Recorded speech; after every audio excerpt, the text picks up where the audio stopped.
우리 먼저 말씀 읽고 세 번째 예수님에 대한 이야기 함께 나누도록 할게요. 우리가 함께 읽은 말씀은 히브리서 1장 1절로 3절까지 말씀입니다. 히브리서 1장 1절로 3절까지 말씀 다 같이 함께 읽겠습니다. 시작. 옛적에 선지자들을 통하여 여러 부분과 여러 모양으로 우리 조상들에게 말씀하신 하나님이 이 모든 날 마지막에는 아들을 통하여 우리에게 말씀하셨으니 이 아들을 만유의 상속자로 세우시고 또 그로 말미암아 모든 세계를 지으셨느니라. 이는 하나님의 영광의 광채시요 그 본체의 형상이시라. 그의 능력의 말씀으로 만물을 붙드시며 죄를 정결하게 하는 일을 하시고 높은 곳에 계신 지극히 크신 이의 우편에 앉으셨느니라. 아멘.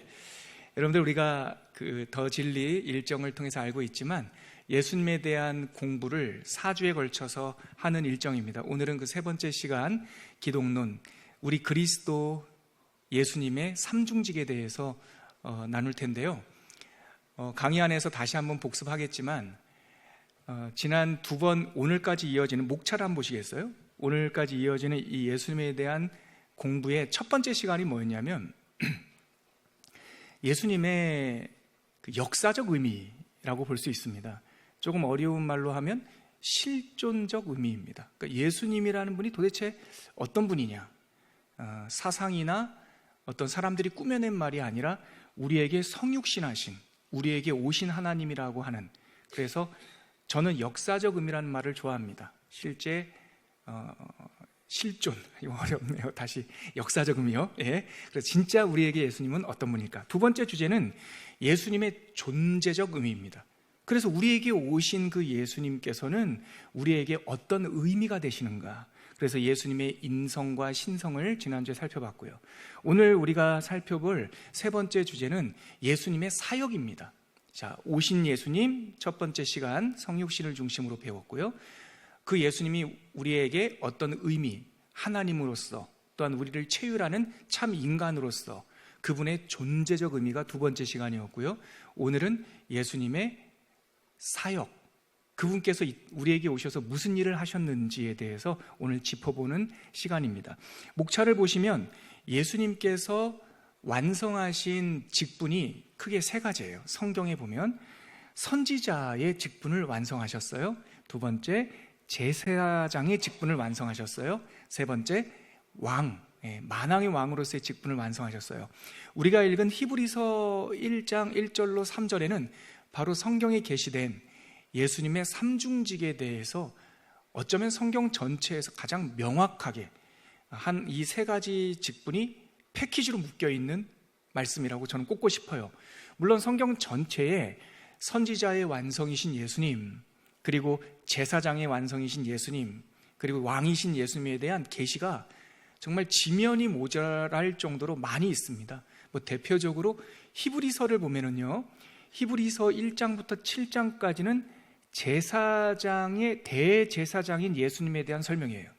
그러니까 히브리서 전체를 들어다가 갖다 놔도 이 제사장으로서 예수님의 이야기를 다 표현하기 어려울 정도예요. 그런데 제가 다시 말씀드리지만 이 예수님의 선지자의 완성, 제사장의 완성, 만왕의 왕으로서의 완성, 이 세 가지 삼중직을 다 포괄하는 단 한 구절을 꼽아라. 히브리서 1장 3절입니다. 여러분들 연필 있으시면 3절에다 동그라미를 한번 쳐보세요.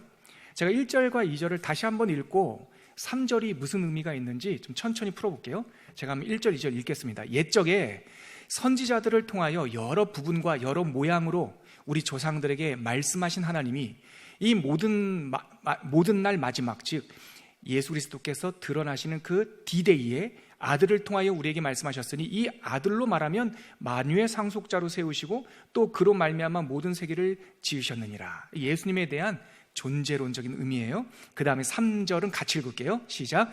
이는 하나님의 영광의 광채시오 그 본체의 형상이시라. 하나님의 신성에 대한 이야기, 지난주에 하나님의 신성에 대한 이야기를 지금 받아서 오고 있죠. 자, 그 다음에 연필 드시고요.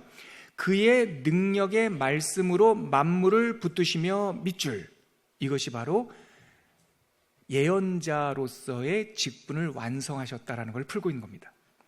그의 능력의 무엇으로? 말씀으로 만물을 붙드셨다. 이 말씀을 맡은 자, 예언자입니다. 우리 본론에서 조금 더 자세히 살펴볼게요. 두 번째, 같이 읽을게요. 시작. 죄를 정결하게 하는 일을 하시고, 거기 밑줄, 거기 밑줄, 제사장입니다. 구약에 나오는 제사장이 우리에게 한 가장 큰 직무가 뭐냐면 우리의 죄를 사하는 예배, 제사를 집례하는 일이죠. 정결예법. 그래서 여기서 죄를 정결하게 하는 일을 하시고, 그 밑줄 제사장 직분을 하셨다는 뜻이에요. 그럼 세 번째는 이제 왕이 나오겠죠. 자, 시작. 높은 곳에 계신 지극히 크신 이의 우편에 앉으셨느니라. 여기 밑줄이요.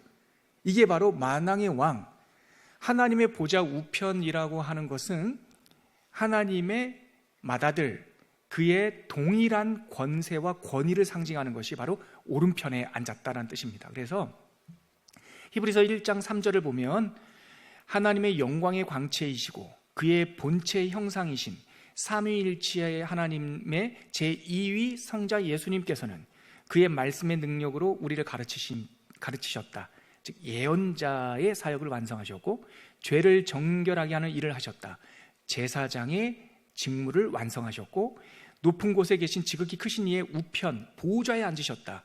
만왕의 왕이심을 완성하셨다. 그것이 바로 히브리서 1장 3절에 담겨있는 그리스도의 삼중직에 대한 기록된 말씀입니다. 그러면 우리가 이 이해를 바탕으로 권사님께서 이렇게 안경을 올리니까 제가 질문 있어요 이러는 줄 알고 질문하시죠 할 뻔했습니다. 이제 이 기초를 가지시고 우리 강의안을 한번 같이 살펴볼까요? 자, 1페이지 한번 가보시죠. 제가 말씀드렸듯이 올해 더 진리를 준비하면서는 조금 좀 그러니까 평범한 좀 쉽게, 제가 이 말을 자꾸 쓰지 못하는 이유는 저 나름대로는 쉽게 했는데 또 어려우신 분들 계실 수 있으니까.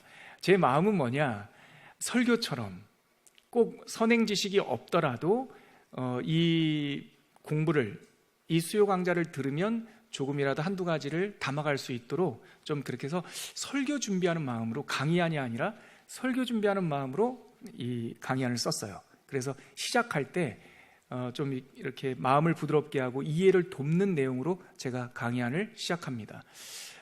그리스도의 삼중직 강의안을 준비하다 보니까 제가 문득 이런 생각이 드는 거예요. 강의안 한번 보시죠.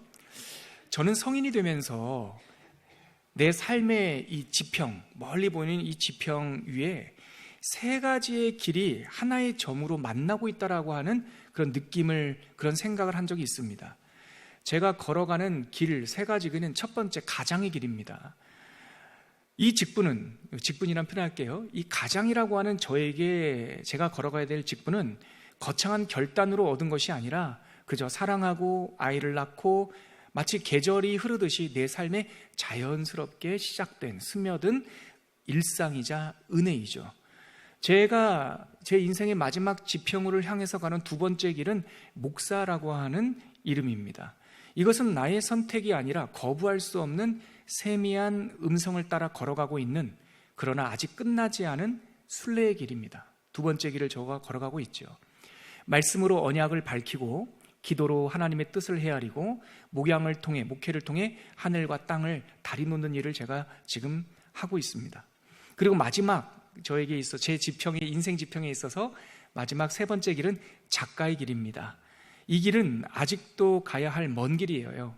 지금 세상에 내놓은 책 한 권 없지만 저는 늘 글을 쓰고 또 매일 글을 읽고 또 나중에 느지막이 은퇴하고 나면 그렇게 글을 쓰고 읽고 하는 것으로 즐겁게 인생 마무리를 하고 싶은 그런 생각이 있습니다. 제가 왜 제 얘기를 말씀드리냐면, 삶이란 다양한 물결들이 모여서 냇물을 이루듯이 한 사람의 인생도 여러 직분과 역할이 있다는 거예요. 그래서 제가 말씀드렸던 가장, 그리고 목사, 작가라고 하는 이 세 가지 직분이 저라고 하는 한 사람의 이름을 완성하는 거죠. 그리스도라고 하는 이름도 그렇습니다. 구원자라고 하는 이 그리스도라는 이름도 그 이름 안에 세 가지 직분이 있어요. 물론 제가 빗댄 우리들의 인생의 길은 다 미완성이죠. 아직도 가야 할 길이고 아직 완성하지 못한 길이죠. 그러나 예수님의 그리스도라고 하는 이름에 담긴 이 세 가지 직분은 완성된 직분입니다. 그게 분명한 차이점이겠죠. 오늘 우리는 우리 주 예수님의 역사적 의미, 우리 강의한 첫 번째 2주 전이요, 그리고 그분의 인성과 신성이라고 하는 존재적 의미 두 번째 주에 배웠고요. 오늘은 이제 그걸 넘어서 그리스도의 삼중직이라고 하는 예수 그리스도께서 이루신 완벽한 세 가지 사역에 대해서 살펴볼 예정입니다. 자, 그리스도의 삼중직 강의한 갖고 계시죠? 같이 한번 그 첫 번째 단락만 읽어볼까요? 준비되셨죠? 예, 같이 읽겠습니다. 시작. 구약시대에 이스라엘 백성에겐 세 가지 주요 직분이 있었습니다. 즉 나단과 같은 예언자와 아비아달과 같은 제사장, 그리고 다윗과 같은 왕입니다. 각 시대마다 대표하는 인물들이 등장했지만 이 세 직분은 결국 모든 하나님의 백성에게 부여된 영광이자 정체성이었습니다. 구약의 하나님의 그 공동체를 상징하는 세 가지 대표적인 직분, 예언자, 제사장, 왕, 시대 때마다 그 대표하는 인물은 달랐어요. 하지만 그것은 항상 그 시대에 있었죠. 근데 그것은 그 백성들의 대표자가 아니라 그 백성들을 표상하는 상징이었어요. 그래서 신약이 오면 우리가 바로 선지자와 예언자의 터 위에 세워진 사람이고, 하나님은 우리를 가리켜서 왕 같은 제사장이라고 말씀하셨고, 요한계시록에 보면 우리가 예수 그리스도와 함께 무슨 노릇하리로다? 혹시 기억나십니까? 왕 노릇하리로다. 그러니까 구약 성경서부터 쭉 내려오는 예언자, 제사장, 왕이라고 하는 이 직분은 그리스도인들의 정체성을 보여주는 직분이었다는 것이죠. 예언자는 하나님의 말씀을 백성에게 전했고, 제사장은 백성을 대신해서 하나님께 예배와 기도와 찬양을 드렸고, 왕은 하나님의 대리자로서 백성을 돌보아야만 했습니다. 그러나 이 땅의 직분자들이 다 부분적으로 알고 부분적으로 감당할 뿐이었지만, 또 역사에 등장했던 사람들은 대부분 부족한 사람들이어서 아쉬움이 있었지만, 성경은 이 부족한 역사, 좌충우돌하는 그러한 사람들의 발자취를 통해서 완벽한 한 분을 계속 바라보게 하는 거죠. 다윗 왕이 성군이라고 우리가 꼽고 있지만, 다윗 왕도 우리가 성경 읽어보면 얼마나 실수투성이었습니까? 아비아달은요, 제가 여기 아비아달이라고 하는 사람을 제사장의 대표자로 뽑았지만, 이 사람이 그 아도니아, 다윗, 솔로몬이 왕이 돼야 되는데 그 전에 먼저 사람들을 모아가지고 대관식을 하려고 했던 그 어리석은 아도니아와 함께 했던 사람이 이 아비아달이라는 제사장 아니겠습니까? 아무튼 이 세상에 있는 왕, 제사장, 그리고 선지자는 다 부족한, 부분적으로 아는 사람이었어요. 근데 그 부분적으로 아는 그것이 우리가 그러면 완전한 분이 없나? 라는 것을 대망하게 하는 거죠. 그 세 가지 직분을 완성하시는 분이 드디어 오셨으니 성경은 바로 예수님이라고 말합니다. 자, 선지자이신 예수, 우리가 먼저 예수님께서 완성하신 선지자이신 예수 직분에 대해서 한번 보죠. 같이 읽겠습니다. 맨 마지막에 있는 우리 성경에 같이 한번 읽을게요. 시작. 우리 성경에 선지자라고 더 많이 번역된 이 부분은 사실 예언자라고 하는 게 그 사역을 더 잘 드러내는 말입니다. 우리에게 선지자가 필요한 이유는 인류가 무지로부터 해방되어야 하기 때문입니다. 여기 밑줄 한번 치시죠. 우리에게 완전한 선지자가 필요한 이유가 뭡니까? 무지로부터 해방되어야 되기 때문에. 구약의 예언자는 백성에게 하나님의 말씀을 전했습니다. 이런 사역을 통해 예언을 한 거죠. 근데 이 예언이라는 말을 오해하면 안 돼요. 예언은 우리의 무지를 깨치고 하늘의 지혜를 알아듣게 하고 또 배우게 하는 것이 예언입니다. 여러분, 저 한번 보시겠어요? 공교롭게도 우리나라에 한자어를 쓸 때 이 예언이라는 말이 같은 발음으로 우리는 쓰는데 한자가 달라요. 우리가 통상적으로 예언 그러면 뭔가 신비하게 앞날을 점치고 아직 보지 못한 것을 상상하는 것을 미리 당겨서 얘기해 주는 것, 즉 우리의 미래에 대한 궁금함, 그것이 예언이라고 하는 말로 이렇게 통용되죠. 근데 그 예언은 한자어를 보면 코끼리 상자가 붓으로 있습니다. 근데 성경에서 말하는 나비, 프로펫이라고 번역한 그 나비라고 하는 히브리어, 예언자라고 하는 말은 말씀 맡은 자입니다. 그러니까 인간의 미래가 궁금한 것이 아니라 하나님의 뜻이 궁금해서 그 하나님의 뜻을 우리에게 전해주는 것이 구약에서 말하는 예언자였습니다. 그래서 그 예언을 한자어로 번역할 때 한국말로는 예언이지만 한자어로는 예금하다 할 때 예자를 써요. 이 머리 숫자가 이 부수가 되는. 그래서 예약하다, 예언하다. 그래서 미리 예자를 쓰는 거예요. 그래서 성경에서 말하는 예언자는 우리의 미래를 점치는 사람이 아니라 하나님의 뜻, 하나님의 말씀을 우리들에게 전해주는 거예요. 그래서 여러분 보세요. 비슷해 보이지만 어디에 중심을 두느냐에 따라서 완전히 극과 극으로 갈라집니다. 내 미래가 궁금한 사람들은 전보로 다녀요. 하나님의 뜻이 궁금한 사람들은 성경을 읽고 기도를 하고 말씀을 봐요. 예언자가 했던 일은 그대들의 불확실한 미래를 점치는 것이 아니라 성경은 이런 것을 사술무당이라고 그래요. 하나님이 제일 싫어하시는 거예요. 성경에서 등장했던 예언자들은 나단 같은 사람들은 하나님의 말씀을 들으시오 하고 왕에게도 그 나라 백성들에게도 하나님의 말씀을 가르쳤죠. 그 말씀을 가르친 그분의 완성자가 예수님이십니다. 요한복음 1장 1절에 보면 태초에 말씀이 계시니라 로고스, 이 말씀이 하나님과 함께 계셨으니 이 말씀이 곧 하나님이라. 그래서 예수님은 부분적으로 알고 부분적으로 전하던 구약 선지자, 구약 예언자들을 완성하신 분이고, 구약의 예언자는 하나님의 말씀을 전하는 배달자였다고 한다면 예수님은 그 자체가 선물, 그 자체가 말씀의 완성, 근원이었다라는 것을 우리가 성경을 통해서 알 수 있게 되죠. 제가 2페이지 두 번째 단락, 세 번째 단락이 다 그 내용입니다. 그러면 세 번째 단락, 우리 주 예수 그리스도, 거기서부터 한번 읽어볼까요? 같이 읽겠습니다. 시작. 우리 주 예수 그리스도는 예언자의 완성입니다. 그분은 말씀 그 자체셨고 입을 열어 가르치셨고 하나님의 나라의 일을 전파하셨습니다. 모세는 이미 그리스도에 대해서 예언하길 신명기 18장 15절과 18절, 우리 강의 안에 있는 거 보고 같이 읽겠습니다. 시작. 내 하나님 여호와께서 너희 가운데 내 형제 중에서 너를 위하여 나와 같은 선지자 하나를 일으키시리니 이는 너희는 그의 말을 들을지어다. 내 말을 그 입에 두리니 내가 그에게 명령하는 것을 그가 무리에게 다 말하리라. 내 말을 그 입에 두리니. 나와 같은 선지자, 누구를 가리킵니까? 예수님. 노병균 목사의 해석이 아니라 이 신명기 18장 15절에 있는 이 말씀이 사도행전 7장 스데반 집사님의 순교 직전에 나와요. 스데반 집사님이 최초의 순교자로서 그 유대인들의 박해를, 돌을 맞기 직전에 모세가 나와 같은 선지자 한 명을 세우리라 말씀하셨으니 그분이 이 땅에 오셨다. 그분이 바로 나사렛 예수다. 이렇게 예언의 성취를 선포하죠. 초대교회 스데반 집사는 순교의 순간에 이 언약이 예수 그리스도를 통해 성취되었다고 말했습니다. 그러면 히브리서에 나와 있는 예수님에 대한 해설 한번 읽어보죠. 우리가 읽었던 1장 1절에서 2절 다시 한번 읽어보겠습니다. 시작. 옛적의 선지자를 통하여 여러 부분과 여러 모양으로 우리 조상들에게 말씀하신 하나님이 이 모든 날 마지막에는 아들을 통하여 우리에게 말씀하셨으니 거기 밑줄이요. 아들을 통하여 우리에게 말씀하셨다. 이게 바로 예언자의 완성이라고 하는 증거가 되는 구절입니다. 그럼 두 번째 히브리서 3장 3절 한번 읽어볼까요? 시작.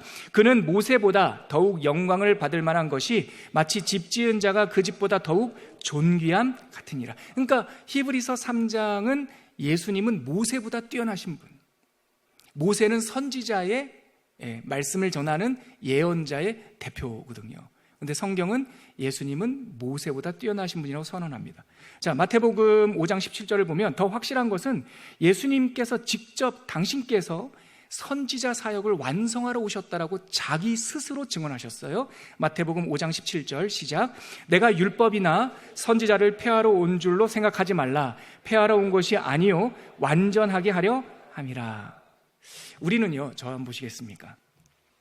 우리는 사변적 교리를 배우는 게 아니라 성경 교리를 배우잖아요. 우리에게 성경을 푸는 가장 으뜸가는 권위는 성경입니다. 성경은 성경으로 푸는 겁니다. 다른 고고학이나 학자들의 논리적인 연구도 참고하지만 성경에 기록되어 있고 그렇게 선포되고 있으면 우린 그것을 믿습니다. 대표적으로 여러분 그런 얘기 있죠. 제가 신학교 갔더니 모세 오경을 모세가 쓴 게 아니다라고 가르치는 거예요. 우리 학교, 신학교에서 가르친 게 아니라 그런 책들이 있더라고요. 참고도서로 봤는데 논리가 그럴싸해요. 모세가 기록했으면 어떻게 모세의 죽는 사건이 신명기에 기록되어 있냐? 누군가가 보고 기록한, 그 부분은 제자들이 첨가한 것이겠죠. 또 뭐 이런 사람도 있어요. 창세기를 보면 하나님의 이름을 하나님, 엘로힘이라고 했다가 어디서는 여호와라고 했다가 어디서는 여호와 하나님, 즉 야훼 엘로힘이라고 하니까 이게 세 가지 문서가 짜집기 돼가지고 만든 거 아닌가? 그럴싸해 보여요. 다 거두절미하고요. 신약 성경에 오면 예수님께서 제자들에게 이렇게 말합니다. 모세의 글에, 게임 끝. 모세의 글에 이렇게 말씀하지 않았니? 하면서 신명기를 인용하고 레위기를 인용합니다. 예수님께서 모세의 글이라고 말씀하셨어요. 그래서 우리는 그 정경적 관점, 그 선언을 기초에, 공리적 기초에 놓고 다른 걸 보는 거예요. 예수님의 말씀, 성경에 기록된 것을 흔들어 버리면 우리는 기댈 데가 없어요. 예수님이 왜 선지자의 완성입니까? 예수님 스스로 마태복음 18장에 내가 선지자의 사역을 완성하러 왔노라 라고 진술하셨어요. 자, 그러면 이 페이지 마지막 단락 한번 볼게요. 그럼에도 성경은 예수님을 가리켜 예언자나 그 예언자라고 부르지 않습니다. 왜냐하면 예수 그리스도께서는 선지자보다, 모세보다 더 크신 분이요, 이 세상에 전에 없었던 완벽한 선지자의 그 완성이셨기 때문입니다. 이슬람을 비롯하여 여타 왜곡된 가르침 중에 예수님을 선지자로 축소시키려는 시도가 있었는데 제일 높은 선지자라는 말로 포장하려고 하지만 사실 예수님의 신성을 축소시키려고 하는 의도가 담겨 있다는 거. 여러분, 제가 무슬림 이맘 선생과 한번 얘기를 해봤는데, 무슬림은요 유일신, 우리와 똑같이 유일신을 믿는데 그분들은, 그러니까 무슬림에서 말하는 알라와 우리가 고백하는 하나님은 존재적으로 같은 분일 수 있어요. 근데 그들은 하나님의 3분의 1, 한 면만 보는 거예요. 그러면서 저한테 던지는 질문이, 목사님, 어떻게 하나님이 아들이 있습니까? 인간적인 세계관 속에서는 하나님의 독생자라는 게 도대체 이해 안 되죠. 합리적이죠. 근데 성경에 그분이 독생자라고 되어 있어요. 아들이라고 되어 있어요. 특히 이슬람에서 존중하고 받아들이는 구약 성경 이사야 9장 6절에 한 아이가 태어날 것이라고 되어 있어요. 어떡합니까? 아무튼 그들은 그래서 삼위일체를 인정하지 않습니다. 그러면은 그들에게 있어서 예수님은, 이시아는 누구일까요? 최고의 선지자입니다. 마호멧보다, 무함마드보다 훨씬 더 최고의 선지자입니다. 그래서 이슬람 그 친구들과 얘기해 보면 예수님을 무시하지 않는 것처럼 보여요. 굉장히 존중하는 것처럼 보이지만 결정적인 차이는 뭐냐면 타종교는 예수님을 하나님이라고 고백하지는 않습니다. 우리는 그렇게 고백합니다. 의도적으로 예수님께서 선지자의 사역을 완성하셨다라고 성경은 되어 있지만 성경은 예수님을 가리켜서 선지자라고 말하지 않습니다. 마태복음 16장에 보면 예수님께서 가이사랴 빌립보라고 하는 당시 황제의 도시에 제자들 12를 데리고 가서 이렇게 묻습니다. 세상이 나를 누구라고 합니까? 그러자 제자들이 이런 말 저런 말을 전해주죠. 어떤 사람은 엘리야라고 하고요, 어떤 사람은요 죽은 세례 요한이 다시 살아났다고 하고요, 어떤 사람은 바로 그 선지자, 모세가 예언했던 그 선지자라고 말합니다. 그러자 예수님께서 그 얘기를, 세상의 풍문을 들으시고 제자들에게 이렇게 묻습니다. 우리들에게, 그러면 그대들은 나를 뭐라고 말합니까? 그러자 베드로가 말하죠. 주는 그리스도시요, 살아계신 하나님의 아들입니다.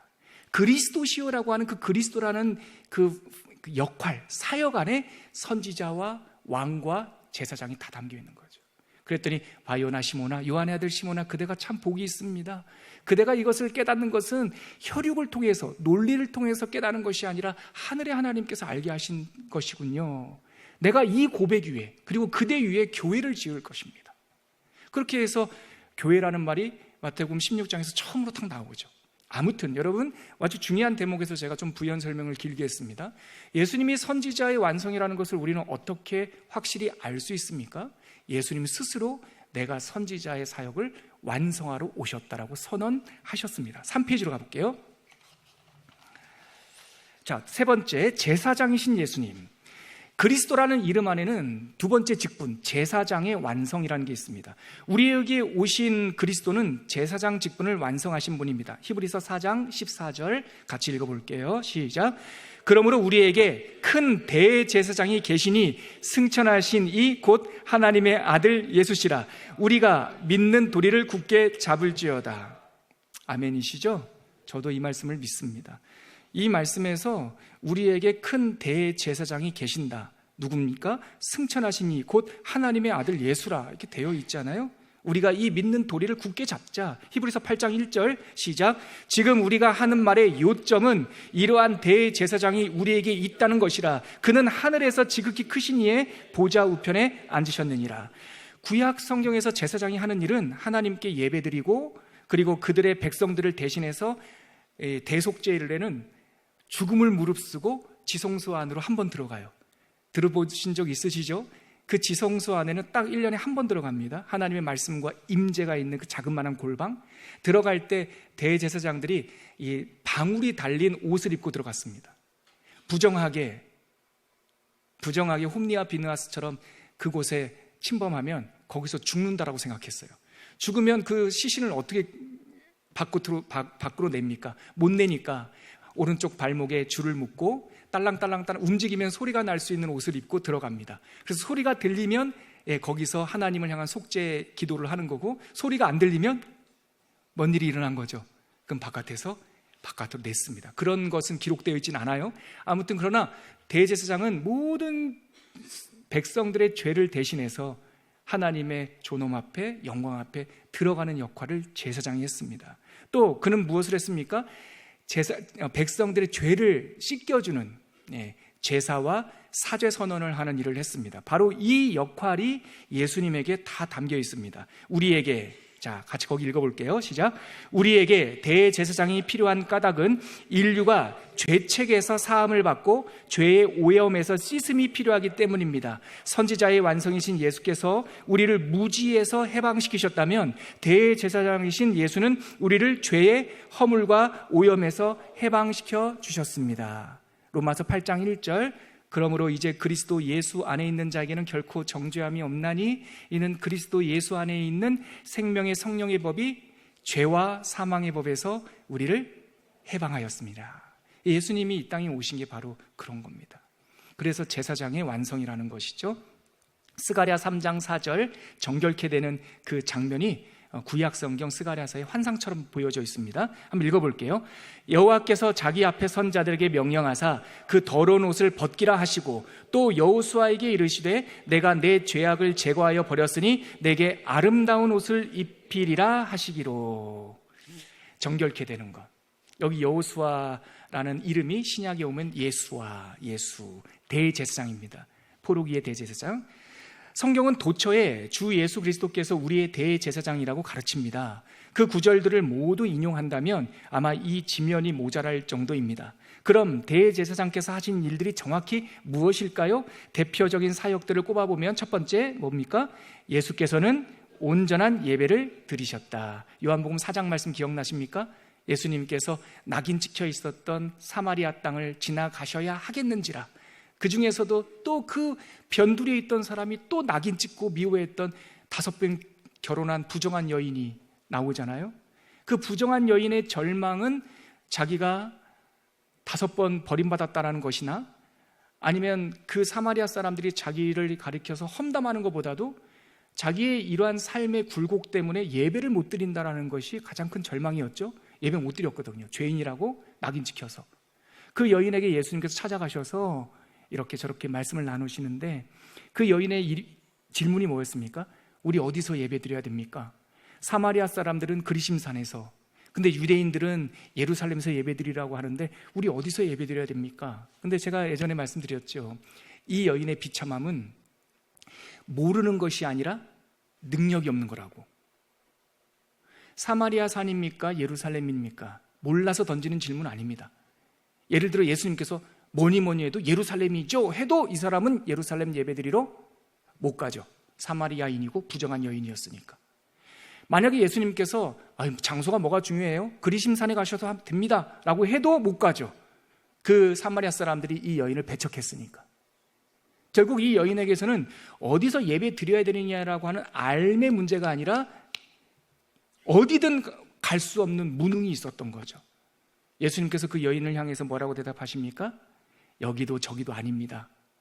하나님께 영과 진리로 예배할 때가 오고 있습니다. 바로 now, 지금입니다.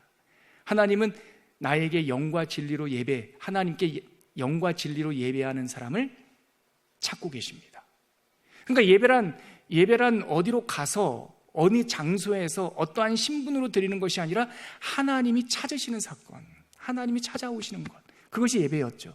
그것을 통해서 보면 예수님께서 예배의 완성자라는 걸 알게 되고, 그리고 신약 성경에 오면 성령님께서 우리 안에 거하시면서 우리가 성전이 되어간다고 했고요. 그렇죠? 너희의 삶을 로마서 12장에 보면 너희들의 삶을 하나님께서 받으시기에 합당하게 드려라.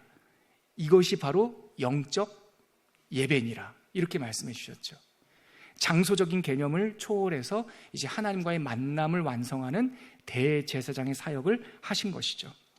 자, 그러면 두 번째, 예수께서는 우리를 하나님께로 가까이 이끄셨다. 이게 대제사장의 역할이죠.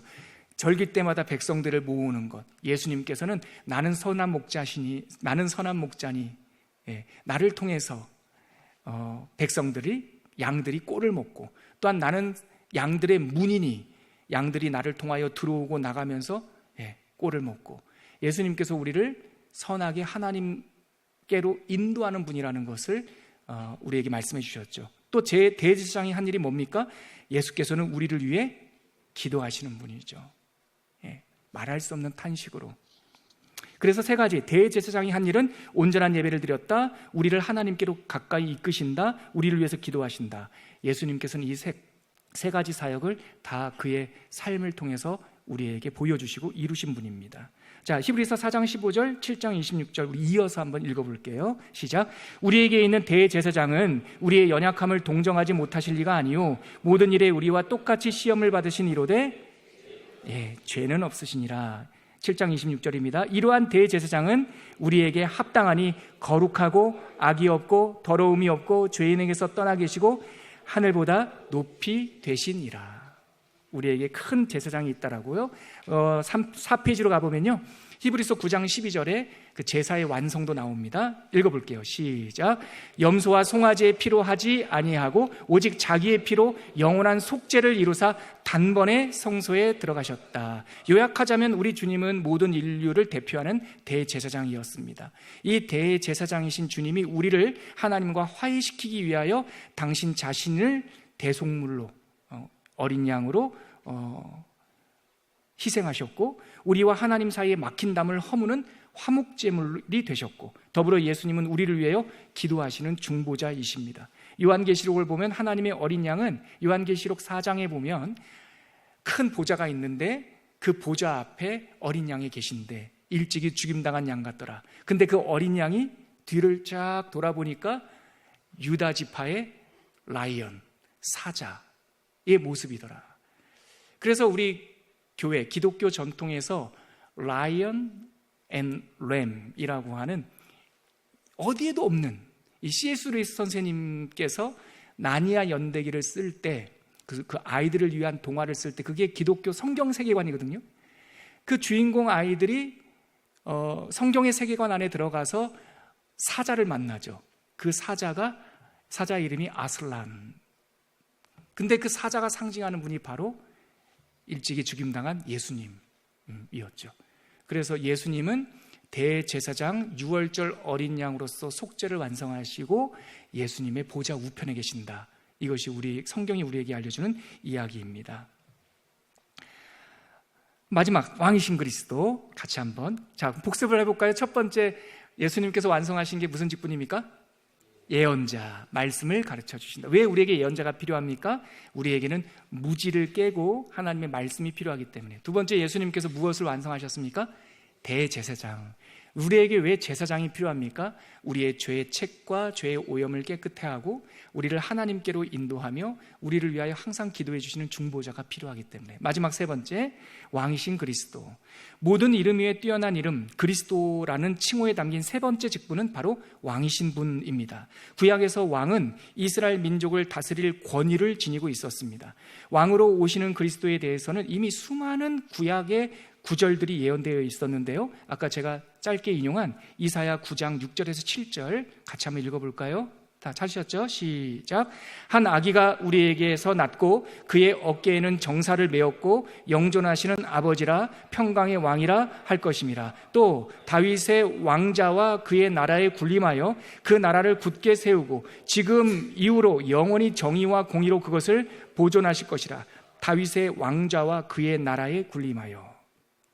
예수님께서, 그리스도께서 왕권을 가지고 계시다라고 하는 것이 이사야, 예수님이 오시기 600년 전에 예언되어 있었어요. 그 왕께서 세상의 방식과 다른 길을 따라 당신 땅에 오셨고, 즉 요한복음 1장 11절에 보면 자기 땅에 오매 자기 백성이 영접하지 아니하였다. 하지만 때가 되어 하나님 나라를 전파하시기 시작했죠. 공생의 시작입니다. 그럴 때 예수님께서 첫 일성, 드디어 때가 되셔서 복음을 전파하시는 그때서부터 예수께서 드디어 하나님 나라를 전파하여 이르시되 뭐라고 말씀하셨습니까? 회개하라, 하나님의 나라가 가까이 왔느니라. Kingdom come, 그 뜻입니다. 하나님의 나라가 왔다, 오고 있다, 이렇게도 번역할 수 있죠. 그래서 예수님께서 전하신 이야기는 나라가 임하고 있다. 즉 그 나라의 상속자, 왕은 예수님이시다라는 것을 선언하셨죠. 우리 주 예수 그리스도의 왕권에 대한 권위는 부활 후에 더 명확해졌어요. 부활하신 주님은 온 우주의 주권이 당신에게 있다라고 선언하셨어요. 주저하지 않으시고 선언하셨어요. 모든 성경이 나에게 대해서 기록된 것이다라고 누가복음에 말씀하셨고, 부활하신 예수님께서, 여러분 저보시겠어요? 부활하신 예수님께서 실망하고 엠마오로 가는 제자 2명과 함께 조용히 동행하시면서 한 집에 들어가서 말씀을 풀어주시죠. 그러면서 너희가 읽은 바 모세의 글과 선지자의 글과 또 시편에서 나에 대하여 기록한 것이 이루어지리라 하였으니 바로 이때다 말씀하셨어요. 그러니까 예수님께서 모든 성경의 주인공이 당신이라고 말씀하셨고, 그렇게 돌아가던 제자들이 다 돌아와서 예수님과 40일을 함께 계신 후에 마태복음 28장 18, 19, 20절에 보면, 오늘 성경 말씀 제가 강의 한 적어놨는데요, 같이 한번 읽어볼까요? 승천하시기 직전에 시작. 예수께서 나와 말씀하여 이르시되 하늘과 땅의 모든 권세를 내게 주셨으니 그러므로 너희는 가서 모든 민족을 제자로 삼아 아버지와 아들과 성령의 이름으로 세례를 베풀고 내가 너희에게 분부한 모든 것을 가르쳐 지키게 하라. 볼지어다 내가 세상 끝날까지 너희와 항상 함께 있으리라 하시니라. 하늘과 땅의 모든 권세를 누구에게 주셨다고요? 네, 예수님께 주셨다고요. 오늘 저기 밑에 인테리어 공사 때문에 전선이 전기가 단전이 돼서 제가 시계가 안 보이는데, 우리 전도사님이 높아심에 시간 알려드릴게요 했는데요, 제가 자신 있게 휴대폰 들고 올라갈게요 라고 했는데 안 들고 왔네. 지금 몇 분이에요? 됐습니다. 제가 평소보다 말이 좀 빨랐죠. 시간을 모르니까. 예수님은 우리에게 인생의 시계 같은 분이신 것 같아요. 어디쯤 가고 있는지, 어디 있는지. 네, 시간 충분한 것 같습니다. 자, 결론으로 가볼게요. 지금까지 살펴본 그리스도의 삼중직을 요약하면 이렇습니다. 여러분 강의 같이 읽어볼게요. 예수 그리스도는 시작. 예수 그리스도는 죄인들을 무지에서 해방하기 위하여 말씀을 주시는 예언자의 직분을 완성하셨습니다. 또한 그리스도께서는 우리를 죄의 허물에서 해방하기 위하여 대제사장의 직무를 완성하셨고, 세 번째, 흑암의 권세에서 성도를 해방하기 위하여 영원한 왕의 직분을 완성하셨습니다. 이 직무의 영광은 그의 자녀들인 성도에게 전가되어 우리가 그 역할을 할 수 있도록 영권을 부여합니다. 성도들이 상속하게 될 영광스러운 직분에 대하여 믿음의 선배들이 요약해 놓은 하이델베르크 요리문답 제32문의 문답은 우리에게 좋은 지침이 됩니다. 자, 이 부분이 중요합니다. 고개들 절 보시죠. 자, 우리가 이제 성경 공부를 통해서 예수님, 특별히 그리스도라고 하는 이름에는 세 가지 직분이 완성된 것이다. 예언자, 말씀 맡은 자, 그리고 제사장, 죄를 사하고 해방을 선포하는 자, 왕, 어둠의 권세에서 우리가 묶여 살지 않고 하나님의 자유로운 영혼으로 우리를 자유롭게 완성하는 것. 그런데 이게 끝이 아니라요, 이 세 가지 직분이 예수님께 완성되어 높은 하늘의 어떤 박물관에 보관되는 게 아니라, 성경은 예수께서 완성하신 세 가지 직분이 교회와 성도들에게 전가된다고 말합니다. 이게 아주 놀라운 일입니다. 예수님께서 완성하신 이 일이 왜 나에게 무슨 의미가 됩니까? 세상 말로 좀 안 좋은 뉘앙스인데 호가호이라는 말이 있죠. 들깨가, 늑대가 호랑이의 이름으로, 호랑이의 가죽으로 호랑이 노릇한다라고 하는 세상의 그 사자성어로는 부정적인 말인데요, 교회 안에서 보면 그것은 뭐라고 할까요? 주가 주의라고 할까요? 아니면 예가 예의라고 할까요? 예수님의 이름으로, 예수님의 영광으로, 예수님 덕분에 성도들은 세상에서 함께 하나님 나라의 왕노릇하는 사람들이 된다라고 성경은 놀랍게 얘기하고 있어요. 우리 때문이 아니에요. 우리가 잘나서 그런 게 아니에요.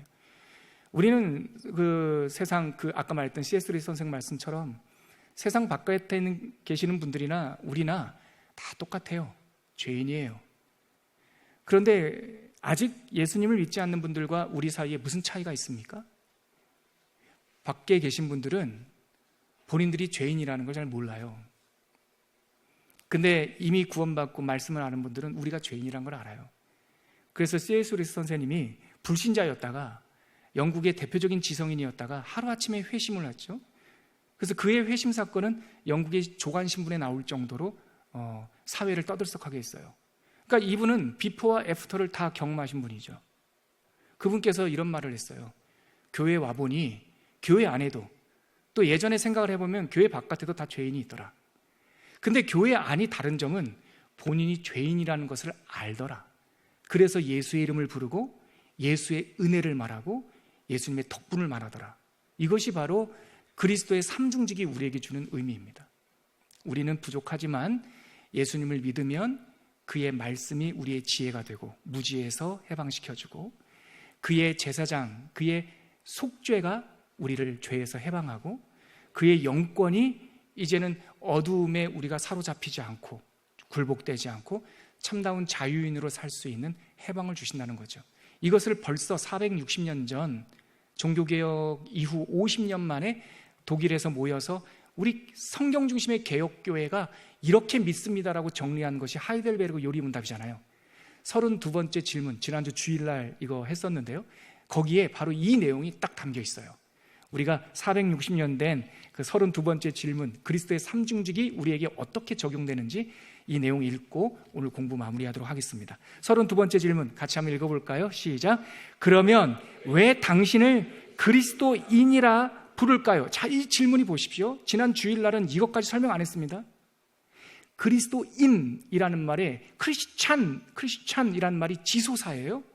그러니까 비올라는 좀 큰 악기죠. 비올라보다 좀 작은 것을 바이올린이라고 말하듯이 큰 것을 작게 부를 때 이 지소사가 끝에 붙는단 말이죠. 크리스찬이라는 말은 작은 그리스도라는 뜻이에요. 그리스도의 삼중직이 완성되었다면 작은 그리스도라고 불리는 크리스찬이라는 이름에도 왕같은 제사장, 거룩한 나라, 그의 소유된 백성이라고 하는 정체성이 있는 거예요. 그러니까 함부로 살면 안 돼요. 험하게 살면 안 됩니다. 품위와 교양을 유지하고 건강한 시민으로서, 건강한 하나님 나라의 백성으로서 이 품격을 지켜야 되는 것이죠. 믿음을 지켜야 되고, 그것을 우리 선배님들은 답을 이렇게 적었습니다. 왜냐하면, 같이 한번 읽어볼까요? 시작.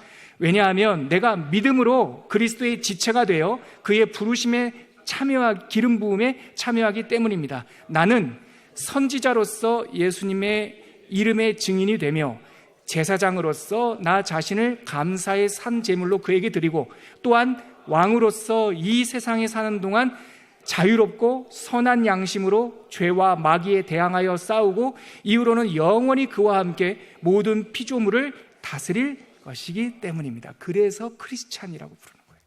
교회 다니는 사람 처치 멤버가 아니라 크리스찬이라고 하는 이름에는 이 예수 그리스도에서 완성하신 삼중직의 영광이 황송하게도 그 이름 안에 있는 것이죠. 그 부르심에 합당하게 행하는 우리 초음교회 모든 성도님들이 되시기를 축복합니다. 우리 찬양으로 배운 말씀 거두고 묵상한 후에 오늘 공부 마치도록 하겠습니다. 예수 안에 소망 있네 라고 하는 찬양 가사 생각하면서 함께 고백하겠습니다.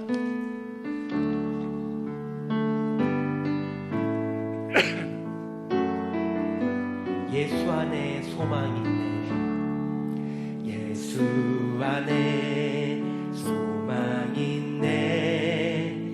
내 빛과 힘 나의 노래. 환난 중에 도우시는 주 나의 견고한 반석. 크신 사랑 크신 평화 두려움에서 날 건지네. 내 위로자 내 모든 것 주 사랑 안에서 리라. 완전하신 하나님이 우리와 같이 되셨네. 주 사랑과 그 공의로 세상을 구원하셨네. 십자가에 주 달리사 그 진노를 거두셨네. 내 모든 죄 담당하신 주 은혜 안에. 우리 4절 고백할까요? 주 예수의 능력으로 예수의 능력으로 내 속에 두려움 없네. 나의 사는 모든 순간 주께서 다스리시네. 어느 것도 주 손에서 날 빼앗지 못하리라. 주의 오실 날 기다리며 주 능력 안에서 리라.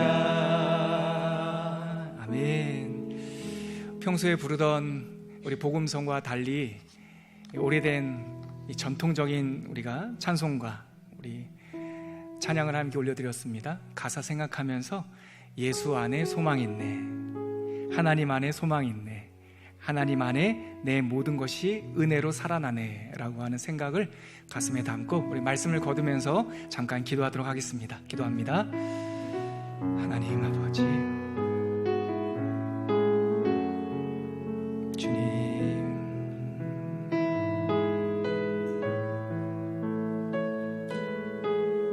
주님,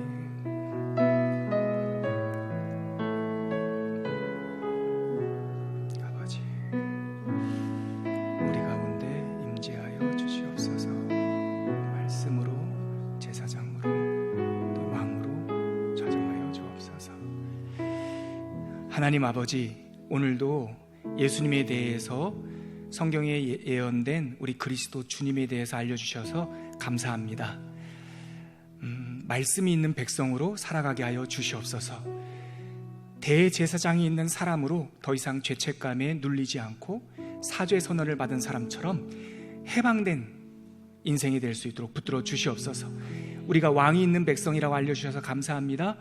세상 권세 두려워하지 아니하고 세상의 물질이나 세상의 유행에 우리가 붙들리지 아니하고 참다운 자유인으로서 허리 쭉 펴고 왕의 백성으로 살아갈 수 있는 우리 복된 성도님들 다 되게 하여 주시옵소서. 예수님의 이름으로 기도합니다. 아멘.